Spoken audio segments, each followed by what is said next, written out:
음소거 다 하시고. 그래도 구정 보내고 첫 인사하네요. 저도 고향 영주에 어머님 뵈러 내려갔다가 어머님이 먼저 걸리셨는지 겨울에 유행하는, 유행하는 것도 한 번씩 또 겪어야 되잖아요. 노로바이러스에 걸려서 둘째가 먼저 걸리고 그 다음에 어저께 첫째가 걸리고 오늘 저인데 요게 한 2, 3일 정도 아프면 되는데 이게 설사랑 구토 이런 게 많이 동반이 되어서 잠을 좀 설치게 하더라고요. 그래서 어젯밤 잠을 좀 못 잤고, 저는 뭐 구토는 하지 않았는데 좀 설사를 좀 했어서, 오늘은 좀 많이 거든, 상태가 많이 좋아졌습니다. 좋아졌고, 오늘 말씀은 예레미야 4장에서 6장, 갑자기 김치호 목사님이 한 장씩 나가시다가 세 장을 한 번에 하시는 바람에, 그러면서 하시는 말씀이 너무 이 예레미야의 이 말씀이 우울하고 슬픈 이야기가 많아서 좀 빨리빨리 좀 지나가려고 한다라고 말씀하시더라고요. 저도 상담을 하다 보니까 이 본의 아니게 이 좋은 이야기보다 좋지 않은 이야기를 많이 듣게 되거든요. 왜냐면 상담받으러 왔을 때 나는 잘 살고 있다, 관계가 좋다, 일 잘하고 있다라는 이야기보다 같이 사는 사람하고 못 살겠다, 회사를 그만두고 싶다, 너무너무 삶이 우울하다, 앞으로 어떻게 될지 너무 불안하다, 이렇게 늘 좋지 않은 이야기를 하는 사람들과 있다 보면 본의 아니게 저에게도 이제 그런 것들이 묻게 되더라고요. 옛날에 뭐 금목자학이라고 검은 곳에 가면 검은 게 묻는다고 그렇게 되어지겠구나. 그러면서 이 예레미야도 4장, 5장, 6장 이 세 개의 장을 한 번에 쭉 말씀하시면서 좀 지나갈 건 지나가고 건너뛸 건 건너뛰고 하시면서 이제 서두를 열었습니다. 서두를 여시면서 이게 2600년 전에 쓰여진 글이지만 일어난 일이지만 이게 옛날에 있었던 일이다라고 하면 우리가 다 그냥 지나치기 쉽잖아요.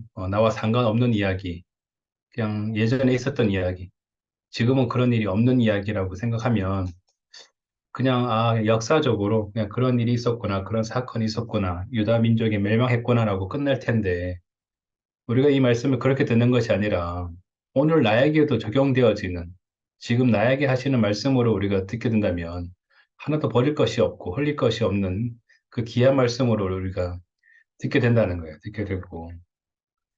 그러면서 말씀하시는 게 5장 3절에 예레미야가 그렇게 지금 돌이키고 돌아오라고 외치고 경고의 메시지를 보내어도 이걸 듣는 그 유대 백성들은 그들의 얼굴은 바위보다 굳게 하여 돌아오기를 싫어하였다. 근데 참 옛날에도 어떻게 이런 표현을 썼는지 그냥 표정이 없었다, 얼굴이 굳어 있었다라고 하면 되는데 얼마나 완고하게 확고하게 굳어져 있으면 바위처럼 굳어 있었다라고 하더라고요. 굳어 있다. 저도 뭐 강의할 때 이런 우스갯소리 하는데 우리가 어떤 이야기 할 때 반응을 잘 안 하는 사람도 있잖아요. 무감각한 사람, 또 무덤덤한 사람, 어떤 이야기라도 그냥 이래도 흥 저래도 흥 하는 사람들이 있는데 그런 사람들이 가장 빨리 가는 게 무덤이다. 무덤덤한 사람이 가장 빨리 가는 게 무덤이다. 이제 그런 표현도 해요. 그런 표현도 쓰고 하는데 이때 당시에도 아무리 예레미야는 애통하는 마음으로 소리 높여서 하나님께 돌아와라, 다시금 돌이키라, 경고의 메시지를 보내어도 내 얘기가 아니냐, 그냥 흘려버리면서 듣는 그 시대의 이야기. 그러면서 하시는 말씀이 이게 예레미야 시대에만 있었던 것이 아니라 그 이전 노아 시대 때부터 그랬다. 노아도 지금 곧 멸망날이 올 거니까 회개해라, 돌이켜라. 그리고 산 위에서 방주를 짓고 있으니까 모든 사람들이 저 영감이 미쳤구나, 돌았구나. 바다 옆에다 배를 짓는 게 아니고 산 꼭대기에다가 저 나무를 해서 배를 만드는 거 보니까 노망이 들었다고 우스갯소리, 놀림거리가 되었던 그 이야기들을 하고 있는 거예요. 그러니까 지금도 동일하게 우리에게 하나님이 떠난 사람이 어떻게 되는지를 말씀하고 있는데 우리가 이걸 나에게 주는 메시지로 듣지 않으면 다 흘려버리게 된다는 거예요. 나에게 일어나지 않은 일들, 나와는 상관없는 일들이라고. 돌려보내고 있구나. 그런 반응을 보이는 그 유대 민족을 향해서 이, 이 예레미야가 표현하는 게 4장 19절에 슬프고 아프다. 내 마음속이 아프고 내 마음이 답답하여 잠을 잘 수가 없다. 그 괴로움을 표현하고 있는 구절이 나오더라고요. 대부분 사람들이 슬프고 힘들고 괴로운 거는 그냥 자기 문제 때문이죠. 자기 때문. 내가 이번에 승진을 못해서, 이번에 내가 아직도 결혼을 못해서, 취업을 못해서. 대부분의 사람들이 어떤 감정적인 표현을 할 때 자신의 문제, 자신의 안 되는 것들을 가지고 표현하는 사람들이 대부분이거든요. 그런데 여기에 나온 예레미야는 음, 그 백성의 고통을 온몸으로 느끼고 있는 그 예레미야를 하나님의 아픔, 또 시대의 아픔을 짊어지고 있는 그 삶을 살았다라고. 그러니까 이런 마음이 있는 예레미야이기 때문에 어쩌면 하나님이 그 예레미야를 들어서 쓰신 게 아닌가라고도 표현해 주시더라고요. 지금은 이렇게 아프고 괴롭다, 슬프다라고 했지만 나중에는 하도 이렇게 지금 본인의 아픈 이야기, 부정적인 이야기를 하니까 사람들이 더 이제 예레미야를 상종하지 않으려고 그러고 감옥에 가두고 하는 일들이 일어나게 되잖아요. 그러니까 우리도 참 생활하다 보면 어떤 표현을 해도 그 표현을 못 듣겠다 하는 사람들도 있고, 못 먹겠다 하는 사람들도 있고, 이제 그런 것들을 보면, 아, 그걸 공감하지 못하고 있구나라는 생각이 들더라고요. 그 사람으로서는 자신의 마음을 표현한 건데, 자신에게 와 닿지 않는다고, 자신의 그런 또 경험이 없다고, 또 그렇게 할 때, 아, 이게 참 안타까운 마음들이 저도 좀 많이 들었거든요. 근데 이 예레미야는 하나님의 이 괴로움, 하나님의 아픔, 이것이 자신에게 아픔이 되어서 그 시대의 아픔을 짊어지는 사람이 되었다는 게, 저에게도 다시금 질문되어지더라고요. 어, 나는 땀을 고민하고 있고, 흘리네요. 당신이 저 방 갈래요? 나도 좀 뭔가 괴로운 것이 있는데, 내가 무엇 때문에 잠을 설쳤던가, 내가 무엇 때문에 괴로워했던가라고 저에게 반문해 본다면, 내가 하나님 나라를 위해서, 하나님의 백성을 위해서 내가 괴로워했던 적이 있던가라는, 근데 대부분 저도 제 문제 때문에, 음, 이번에 좀 연봉이 올라야 되는데, 이번에 입찰이 좀 수주가 되어야 되는데, 이번에 좀 PT를 잘 해야 되는데, 이렇게 제 문제로 제가 좀 밤을 설치고 잠을 못 자고 고민한 적은 있어도, 하나님의 나라, 하나님의 뜻이 이루어지는 것에 의해서 제가 괴로워한 적이 있던가라고 반문해 당신 본다면, 여기 이 예레미야에 나오는 그때 당시에 그 백성들과 내가 다를 바가 없구나라는 생각이 들더라고요. 생각이 들고. 어제도 제가 뭐 설사가 나고 잠을 못 자게 되니까 제 아들 둘도 지금 동일하게 지금 뭐 고통하고 있었는데, 그거보다 제가 아픈 게 더 크게 느껴지더라고. 일단 내가 살고 봐야겠다. 라는 이제 그런 마음이 드니까, 아, 이게 참 어쩔 수 없는 거구나. 라는 생각도 들고. 4장 23절에 가면은 보라, 내가 땅을 본즉 혼동하고 공허하며 하늘에도 빛이 없다라는, 음, 이 말은 우리가 너무 잘 아는 창세기에 나오는 이 말과 너무나도 동일한 구절인데, 김채 목사님이 이거를 그때 당시에 어떤 상태라고 얘기하더라고, 상태. 땅은 항무하게 되었다. 좋은 땅이 항무해지게 되었다. 이것도 지금 우리의 상태를 놓고 이렇게 말하고 있구나. 하나님을 떠난 백성, 하나님과 함께하지 않은 사람, 또 하나님을 만나기 전의 상태를 말한다면은 땅이 혼돈하고 공허하며 빛이 없다.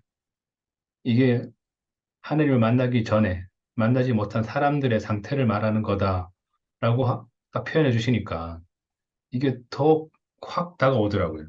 아, 그렇지. 우리가 하나님의 이 말씀을 듣기 전에, 내가 하나님을 만나기 전에 참 뭘 내 안에 채우려고 해도 공허했었고, 채워지지가 않았고, 늘 부족했었고, 늘 불만이 있었고, 했던 것들이 기억이 나더라고요.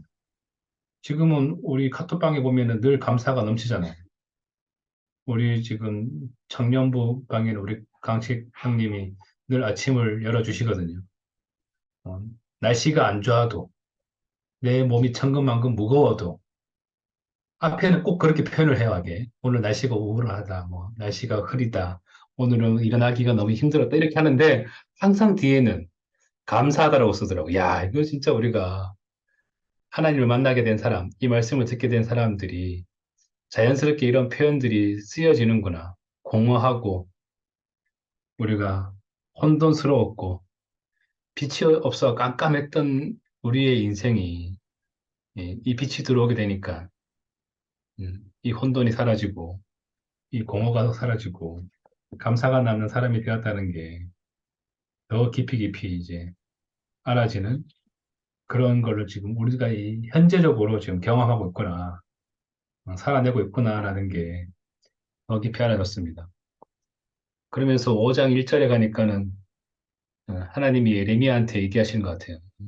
나가서 찾아보라고. 뛰어다니면서 거리를 한번 돌아다녀 보라고. 정의를 행하며 진리를 구하는 사람이 단 한 명이라도 있는지 한번 찾아보라고. 너무 절망적인 상황 같아요. 지금. 눈을 씻고 찾아도, 발품을 팔아 뛰어다녀도, 그런 하나님의 뜻을 찾는, 하나님의 정의를 실행하기 위해서, 진리를 구하기 위해서 있는 그 사람이 단 한 명도 없다. 근데 또 말씀하시길, 소돔과 고모라를 멸망하기 전에 하나님이 아브라함과 이야기하는 장면 있잖아요. 아브라함이 50명부터 시작한 것 같아요, 50명. 하나님, 만약에 그 소돔과 고모라 그 땅에 50명의 의인이 있으면 그래도 멸망하시겠습니까? 했더니, 아니다. 50명 있으면 멸망 안 하지. 그러면서 자꾸 하나씩 줄어나가서 나중에는 10명만 있어도 어, 멸망시키지 않겠습니까? 라고 여쭈는 그런 장면. 그때는 참 후회했던 것 같아요. 그때는 10명이었는데 예레미야 시대에 와서는 단 한 명도 없구나. 단 한 사람도 하나님의 정의를 향하며 진리를 구하는 자가 없었구나. 이게 지금 예레미야가 있는 당면한 그 시대. 어쩌면 이 말씀을 들으면서 어, 저도 제 앞에 있는 그냥 단 한 사람, 이 한 사람이 참 중요하겠구나라는 생각이 들더라고요. 지금 제 뭐 카톡이라든가 제 핸드폰 전화번호 주소록에 보니까 1,000명이 넘는 사람들이 있더라고요. 고객사든 친구든 교회 사람이든 많은 사람이 있는데 어쩌면 이런 마음을, 이런 말씀을, 이런 삶을 나눌 수 있는 그 사람 단 한 명만 음, 있다고 해도 이거 참 너무 감사한 거 아닌가. 저희가 늘 연초가 되면 자살 예방 교육을 실시를 해요. 자살 예방 교육. 그래서 보고 듣고 말하기라는 그 주제. 누가 힘든지 잘 보고 그런 사람이 있으면 찾아가서 그 사람의 이야기를 잘 들어주고 그리고 그 사람한테 너가 혼자 이렇게 힘들어하지 말고 도움받을 수 있는 곳이 있으니 가보라고 도움받아보라고 말해라는 그 교육과정이거든요. 뭐 보고 듣고 말하기. 그때 늘 말하는 게 그 사람이 그 아파트 옥상에 난간에 서 있어서 내 목숨을 끝내야겠다. 아니면 그 다리 위에 올라가서 한강 다리 올라가서 뛰어내려야겠다. 할 때 돌이키는 사람이 있다는 거예요. 다시금 그 발길을. 그게 누구냐고 했더니 그때 그 순간에 자신의 머리를 스쳐 지나가는 그 한 사람의 얼굴이 있다는 거예요. 그게 부모가 되었던, 자녀가 되었던, 배우자가 되었던, 아니면 정말로 자기의 멘토 같은 누군가가 있었던 그 한 사람의 얼굴이 떠오르면 그 난간에 섰다가도 다시금 뒷걸음질 쳐서 다시 삶으로 돌아온다고 하더라고요. 근데 사람들이 거기에서 돌이키지 않고 그냥 뛰어내리는 게 그 한 사람이 없어서 그 한 사람을 만나지 못해서 그런 거 아닌가. 그러면서 저는 한마디 더 하거든요. 나에게 그런 한 사람이 있다는 건, 그런 사람을 만났다는 건 참 감사한 일이다. 근데 더 나아가서 내가 누군가에게 그런 한 사람이 되어 준다면 이건 참 의미 있는 일이 아니겠냐. 그런 이야기를 하거든요. 근데 제가 그럴 때마다 늘 이런 질문, 이런 말씀을 하게 되면 늘 이 교회 사람이 떠올라요. 한 명이 아니고 여러 명이 떠올라요. 이게 참 저에게는 너무너무 풍성한 은혜인 것 같아요. 내가 어떻게 하다 이런 사람들을, 이런 교회를 만나게 되었고 교제하게 되었을까? 방금 전에도 미애 이모가 얘기하잖아요. 대구 올 일 있으면 꼭 연락해라. 밥 먹자. 식사하자. 근데 이런 분들이 한두 명이 아닌 거예요. 제가 창현 형님 댁에 가면 창현 형도 반갑게 맞이해 줄 거 아니에요. 경혜 이모 집 가면 그럴 거 아니에요. 이게 한두 명이 아니니까 너무너무 제가 이게 풍성해지는 거예요. 술리 이모 같으면 당장 재우면서 진철이랑 좀 같이 만나고 아들의 친구가 되어주면 좋겠다는 이 말이 저에게 너무 크게 들렸거든요. 내 아들의 친구가 되어주면 좋겠다. 내 아들과 함께. 나는 어쩌면 더 빨리 생을 떠날 수 있지만 그 남은 생들 가운데 내 자녀들과 내 아이들과 함께 지낼 수 있는 그런 좋은 친구가, 좋은 형이, 좋은 삼촌이 되어줄 수 있다면 이게 얼마나 좋은가라는 오늘 이 말씀을 들으면서 지금 우리에겐 너무 많구나. 우리가 조금만 나아가 봐도 핸드폰을 열어 봐도 내가 연락하고 있는 사람, 만나고 싶은 사람, 이야기 듣고 싶은 사람에 너무너무 많이 있구나라는 게 저에게 참 은혜로 다가왔습니다. 은혜로 다가왔고 그러면서 뒷부분에 말씀하시더라고요. 좋은 땅에 좋은 씨가 뿌려져서 좋은 열매가 맺히게 되면 이건 좋은 땅 때문인지 좋은 씨 때문인지 알 수가 없다라고 하시더라고요. 근데 정말 척박한 땅에 거기에 한 씨가 떨어졌는데 거기에서 좋은 열매가 딱 나오게 되면 야, 그건 정말 씨의 어떠함 때문인구나는 걸 알게 된다는 거예요. 이게 하나님이 이 유대 백성 이스라엘 민족을 부르신 이유였다고 하더라고요. 강대국을 힘이 센 나라를 잘 사는 나라를 택한 것이 아니라 지극히 연약한 보잘것없는 그 나라를 택하여서 하나님이 이들을 통해서 어떤 일을 하시는지를 세상으로부터 보이게끔 그게 이 다윗을 부른 그 과정이었잖아요. 이세의 말제 아들, 7명의 아들을 쭉 보내었는데 더 이상 없냐라고 했을 때 여덟 번째 아들로 온 다윗, 골리앗과 싸울 때 골리앗보다 더 힘이 센 그 장군이 나가서 골리앗을 무찌른 게 아니라 그때 15살, 17살? 그 얼마 안 된 그 소녀가 문맷돌 하나로 그 골리앗을 이기게 하는 이게 하나님이 하시는 일이구나. 그 어린 소녀가 꺼내어놓은 물고기 2마리와 보리떡 5개로 5천 명을 먹이고도 12강지가 남는 이 일들을 하시는구나. 이게 전적으로 하나님의 은혜의 구라는 것을 알게 되는, 경험하게 되는 것들을 음, 지금도 우리가 지금 볼 수 있다는 게, 우리 가운데 이루어지고 있다는 게 너무너무 감사한 것 같습니다. 22절에 가니까 모래를 두어 바다의 한계를 삼되 그것으로 영원한 한계를 삼고 지나치지 못하게 하였으므로 파도가 거세게 이나 그것을 이기지 못하며 뛰어나 그것을 넘지 못하느니라. 저는 참 이런 거 보면 너무 이게 시적인 것 같아요. 그 풍부한 바다를 하나님이 넘지 못하게 항상 바다에 가면 그 모래 해변 있잖아요. 그 모래의 띠를 그 한계를 두어 놓았다. 그걸 넘지 못하게 하였다. 라는 그게 어떻게 참 이런 표현들을 쓸 수 있을까? 음, 라는 생각들을 하면서 하물며 그 큰 바다도 그런 한계를 두고 뛰어넘지 못하게 했는데 지금 유독 이때 당시에 그 유대 백성들이 그 하나님이 한계를 그어놓은 걸 뛰어넘고 제한받지 않는 이런 지경에 이르렀구나라는 그 표현을 하시더라고요. 그러면서 이제 오늘의 이 제목, 이제 잠시 멈추어 살아라는 이 제목의 말씀의 구절인 6장 16절이 이제 나오더라고요. 길에 서서 보면 옛적 길, 곧 선한 길이 어디인지 알아보고 그리로 가라.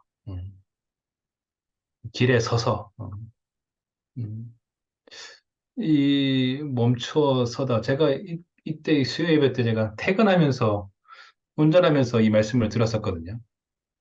그때 저에게 내리에 박힌 말씀이었어요. 앞에 많은 구절들이 있었고, 앞에 많은 말씀들이 있었지만, 요 말씀, 요 구절, 요 말씀을 딱 하시면서 야곱의 비유를 드시는 거예요. 야곱의 비유. 자기 좋을 대로, 자기가 원하는 건 어떻게 해서든지 반드시 기필코 쟁취하려고 했던, 붙잡으려고 했던 그 야곱의 인생을 딱 말씀하시더라고요. 그래서 아내도 자기가 원하는 아내와 결혼을 했어야 되고, 자기가 마음에 드는 아들을 편애를 했어야 되고, 형한테 밧줄을 팔아서라도 장자권을 취했어야 되고, 어, 삼촌하고 헤어질 때도 자기의 양떼들은, 재산들은 어떻게든지 확보해서 나갔어야 되고, 하는 그런 야곱. 그런데 사랑하는 아내가 죽게 되고, 딸은 강간을 당하게 되고, 음, 그때 당시에는 요셉이라는 아들은 죽었다라고 해서 아들을 잃은 슬픔들. 그런 일을 겪고 난 그 과정을 거친 그 야곱이 나중에 요셉이 살아있다라는 그 소식을 듣게 되었을 때, 원래 야곱의 성장 같아서는 내 아들 요셉이 살아있다고 하면서 맨발로 뛰어나가서 어디냐, 당장 안내해라. 내가 지금 당장 요셉을 만나러 가겠다. 그를 안고 나는 부둥켜 안고 하면서 막 해야 되는데, 어, 참 여기에서 야곱이 처음 한 게 하나님께 단을 쌓고 하나님께 물어보는 사람이 되었다. 저는 이 말씀이 너무 크게 들렸어요.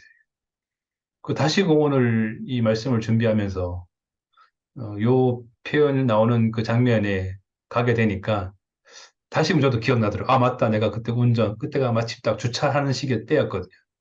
주차를 하는 그 상황에 목사님이 이 표현을 해주셨지. 라고 하는 게 다시금 기억이 나더라고요. 우리의 이 뇌 기억 장치 중에 이 장기 기억으로 가는 게 있어요. 장기 기억. 오랫동안 남는 기억. 그게 아무리 좋은 메시지를 남겼다고 해도 장기 기억에 가지 않아요. 얘가 장기 기억으로 가려면 이 인식, 이 들어왔던 이 인식과 나의 이 감정, 이 정서가 같이 믹스되는 순간이 되어야지 장기 기억으로 가요. 그래서, 이 말씀이 참 좋네라고 하는 면이 그냥 지나가 버리는데, 이 말씀이 좋네라고 하는 순간, 이 정서, 이 감정에서도, 야, 이건 나에게 하는 말이다라고, 내 말로 딱 들리게 되니까, 이 제 장기 기억으로 딱 저장이 되더라고요. 아, 그렇지. 물어보는 사람.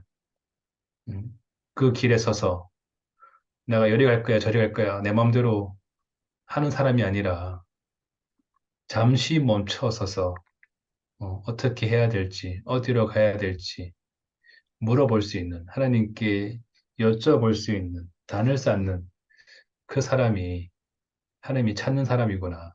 하나님이 쓰시는 사람이구나.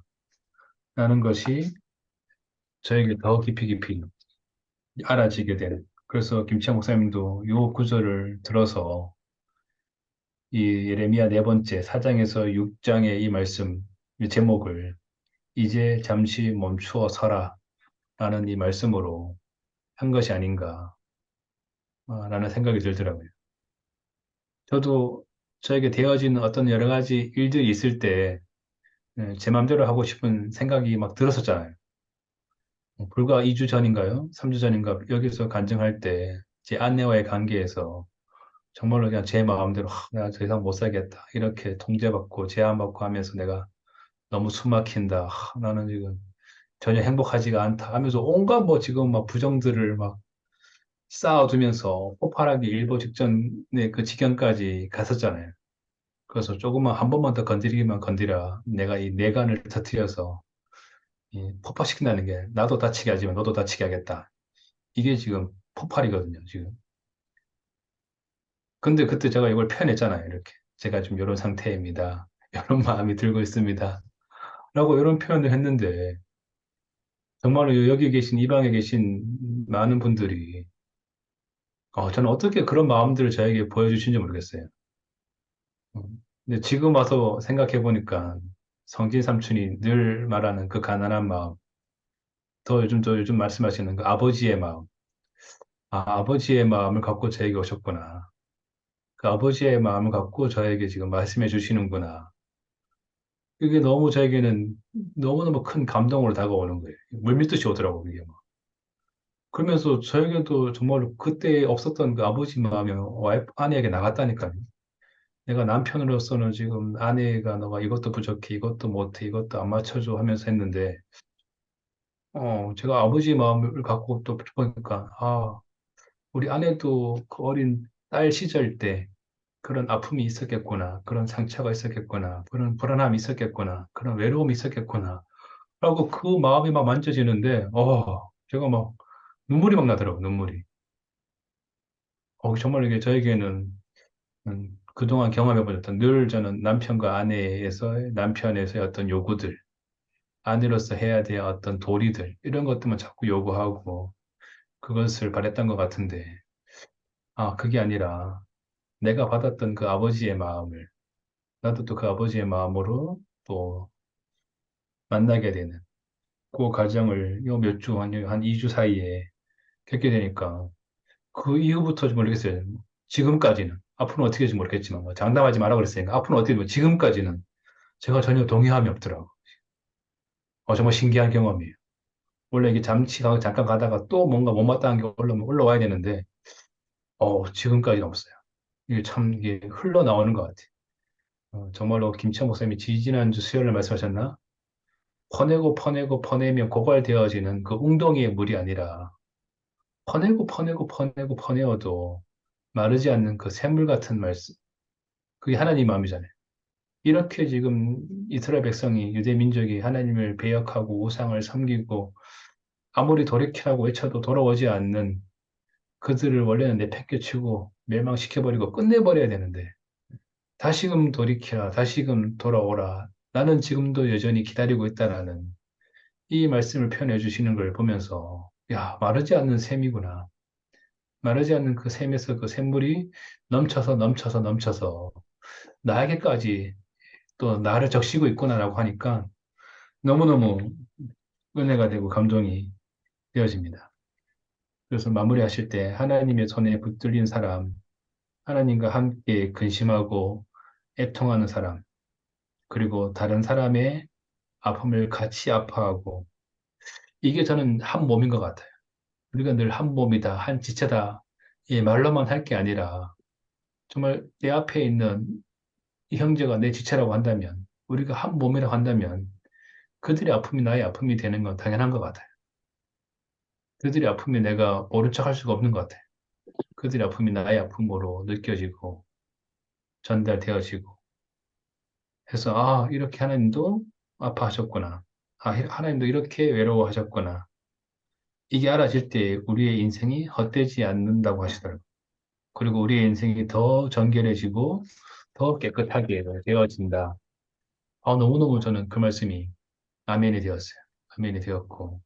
이게 말로만 끝나는 게 아니라 정말 그런 마음을 갖고 사시는 분이 우리 눈앞에 너무너무 많이 있잖아요. 그래서 다시금 처음에 했던 말, 이 말씀이, 예레미야 이 말씀이 2600년 전의 말씀이 아니라 지금 현재의 상황이고, 현재 이게 교회의 상황이고, 우리의 상황이고, 나의 상황이다. 라고 내가 받아들이고, 그러면서 우리가 함께 가는 교회, 우리가 이 교회의 이런 모양으로 이렇게 만나게 되었을 때, 내 안위를 바라고, 내 편안함을 바라고, 나의 삶에 어떤 위로만 받기 위해서 어, 여기 온고, 거기에서 그치는 것이 아니라, 하나님의 큰 경륜 안에서 하나님이 어떤 뜻을 행하시려고 하시는지, 하나님의 나라가 어떻게 되어지고 있는지, 그 애통함을 갖고 산다면, 하나님의 늘 우리에게 새롭게 주시는 그 새 언약들을 우리가 경험할 수 있지 않겠냐라는 그 말씀이 저에게는 너무너무 아멘이 되었어요. 우리의 삶이 그렇게 그냥 아팠다가 좋았다가 슬펐다가 밝았다가 어, 오르락내리락 할 그렇게 인생으로 끝날 게 아니라 하나님의 이 경륜 안에 있는 그 뜻을 이루어 드리는 그 어마무시한 그 사명을 우리에게 주셨구나. 또 그런 마음을 우리에게 주셨구나. 그런 눈을 주셨구나. 그러니까 저는 참 이게 보이고 이게 들리고 한다는 게 참 신기해요. 이게 예레미야서 5장에서 쭉 가보면 계속해서 예레미야는 말했다 그러더라고요. 말했는데 돌아오지 않고, 말했는데 알아듣지 않고.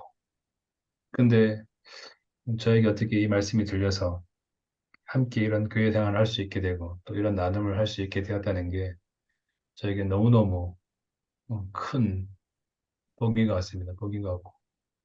뭐 저에게는 뭐 너무 거창한 거 없고, 지금 오늘 제 집에 있는 제 아내, 제 아들, 여기서 잔 것 같아요, 지금. 거창하게 지금 타인에 대한 게 아니라 지금 내 아내의 마음이 어떤지, 우리 아들의 마음이 어떤지, 여기서부터 시작하면 될 것 같아요. 여기서부터 그 마음이 알아지고, 거기서부터 내가 공감이 되어지고, 거기서부터 내가 그 마음을 함께 할 수 있다고 한다면, 누구랑도 함께 할 수 있겠구나, 라는 생각이 들었어요. 그 전까지는 뭐 아내의 마음은 됐고, 내가 만나는 뭐 고객사, 내가 만나고 있는 직장인, 내가 만나고 있는 교회 형제들, 뭐 이렇게 좀 약간 멀리 두고 얘기했었거든요. 근데 늘 돌아오면은 이게 안 되는 걸 보면서 괴로워했잖아요. 아, 내가 순서를 잘못했구나. 순서를. 지금 바로 지금 내 앞에 있는 내 아내부터, 내 아이부터, 거기에서부터 출발해서 또 이게 확장되어지고 또 흘러나가고 그렇게 되어지면 되겠구나. 라는 게 알아져서 너무너무 감사하고 잠시 멈추어 서서 물어볼 수 있는, 물어볼 수 있다는 건 제가 경험 있는 것 같아요.